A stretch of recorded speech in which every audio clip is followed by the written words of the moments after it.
पहलगाम में पेश आने वाले दहशतगर्द हमले में हलाक होने वाले शुभम द्विवेदी की अहलिया आयशा निया ने बीबीसी से गुफ्तगू में वाकये की हौलनाक तफसीलात बताते हुए कहा कि वो इब्तिदा में इसे मजाक समझ बैठी, मगर हमला आवर ने शुभम को सर में गोली मार दी।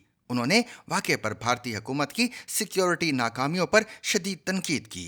हमले में 26 सयाह हलाक हुए थे। मजीद जानिए रिपोर्टर नीतू सिंह की इस रिपोर्ट में। किसी के सामने उसके उसकी दुनिया ऐसे नहीं खत्म होनी चाहिए। हमें नहीं पता था कि वो कश्मीर हमारे लिए इतना ज़्यादा ख़राब हो जाएगा। हम तो अपने the way the government used to say कि कश्मीर अब सेफ है, 370 हट चुका है, कश्मीर में जाते हैं लोग, कश्मीर में घूमेंगे लोग, तो उस हिसाब से गए थे हम। हमारी सरकार ने हमें वहाँ अनाथ छोड़ दिया था, हमारी आर्मी ने हमें वहाँ अनाथ छोड़ दिया था।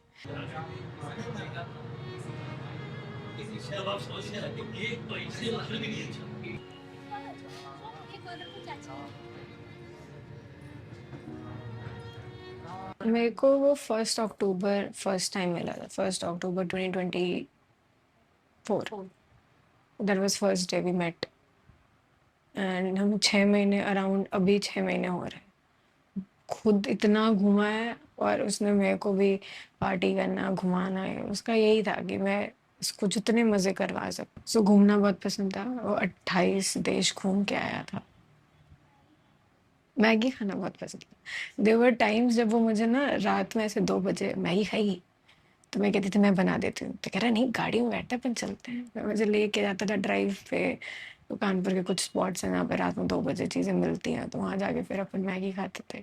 फैमिली ट्रिप प्लान करनी थी हमें एक, कि मैं उसको जब हमारी शादी हुई उसके बाद ही कह रही थी कि साल में 2 फैमिली ट्रिप्स करेंगे, बाकी हम दोनों की तो ट्रिप होती रहेगी। फैमिली ट्रिप 2 तो हमें करनी है, एक घूमने वाली और एक कहीं मंदिर ऐसा कुछ। तो ठीक है, फिर सबसे पूरी फैमिली में वोट लिया गया कहाँ चलना है, कहाँ चलना है, कहाँ चलना है।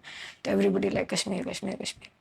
हम तो अपने the way the government used to say कि कश्मीर अब सेफ है, 370 हट चुका है, कश्मीर में जाते हैं लोग, कश्मीर में घूमेंगे लोग, तो उस हिसाब से गए थे हम। उसी हिसाब से सबने प्लान बनाया था कश्मीर का। कश्मीर सेफ है, कश्मीर मत जाओ, कोई मत जाओ। तो उसने जब मुझे टाइम दिखाया ना, 2:25 हो रहे हैं, जब the while he was talking to me एक एयर फायर हुआ था। तो क्योंकि एवरीबॉडी वाज सो लॉस्ट घूमने फिरने में कि किसी को समझ में नहीं आया। सेकंड्स, उसके 2-3 सेकंड्स के बाद ही वो बंदा हमें अप्रोच करा था एंड उसने, he was the first, Shubham was the first who was being approached. उसको अप्रोच किया एंड पूछा हिंदू है मुसलमान। हम समझ नहीं पाए कि वो बोलना क्या चाह रहा है, तो हमने उससे दोबारा पूछा क्या हुआ भैया। तो उसने लाउडली बोला थोड़ा, हिंदू है कि मुसलमान। मुसलमान ने तो कलमा पढ़। तो हम दोनों ने स्माइल करके, क्योंकि हमें अभी तक लग रहा था कोई प्रैंक कर रहा है। वी हैड नो आइडिया कि द नेक्स्ट सेकंड हम बोलेंगे कि हम हिंदू हैं, ऐसा कर देंगे।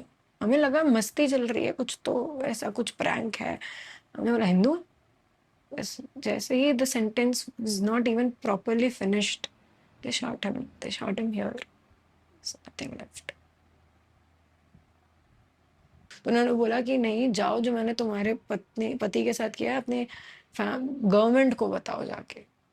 तो दिस रिबल जो आतंकवादियों का था, ये गवर्नमेंट के टुवर्ड्स था। The innocent died because they had this anger towards the government. इस गवर्नमेंट के फेलियर की वजह से या जिसकी वजह से ये आतंकवादी अंदर घुसे, उनके फेलियर की वजह से, किसी फेलियर से ही तो घुसे हैं ये अंदर, उसी की वजह से तो इंसान गया है। तो जब वो गया है इसी देश की गलती की वजह से, इस देश की वजह से अगर गया है, तो इस देश को उसे शहीद का दर्जा देना जरूरी है। आपको लगता है आतंकवाद की कोई जात है? आतंकवाद है वो इंसान ही नहीं है। वो इंसान ही नहीं है, वो आतंकवादी हैं। उनकी कोई कुछ जात नहीं होती, वो बस हैवान है। तो ये हिंदू मुसलमान ब्राह्मण ये वो हम क्यों ला रहे हैं? ये इंसान नहीं है, ये जल्लाद है और ये देश खत्म कर देंगे ऐसे ही। एक सिक्योरिटी गार्ड नहीं था, वहाँ के लोकल्स मदद नहीं कर रहे थे। ये जो पता नहीं एक लोकल को क्या इन्होंने बना दिया, कोई लोकल मदद नहीं, जेएन के पुलिस मदद नहीं कर रही थी। No help, no help. Just people running, crying, begging. There was no help, no help. There was nothing. हमें हमारी एक्चुअली मैं कह सकती हूँ ये, हमारी देश ने हमें वहाँ पे अनाथ छोड़ दिया था। उस जगह पे हमारी सरकार ने हमें वहाँ अनाथ छोड़ दिया था, हमारी आर्मी ने हमें वहाँ अनाथ छोड़ दिया था। क्योंकि माँ बाप घर पे सुरक्षा करते हैं, देश में सुरक्षा तो वही करते हैं ना, उन्हीं को तो हम बोलते हैं कि हमें सुरक्षित रखेंगे। वहाँ पे अनाथ कर दिया था उन्होंने। अब मैं पूरे कश्मीर में हम देख रहे थे 330 मीटर पे पुलिस वो सीआरपीएफ के जवान हैं, तो वहां तो किसी की औकात नहीं है कि आ जाए, क्योंकि वो जवान हमारे देश के हैं, उनके सामने बोलने की इनकी औकात नहीं है। बट हाँ, ये लैक ऑफ गॉड नोज, क्या lack of security, lack of intelligence, lack of acknowledgement है, क्या फेलियर है इसके पीछे मुझे नहीं पता।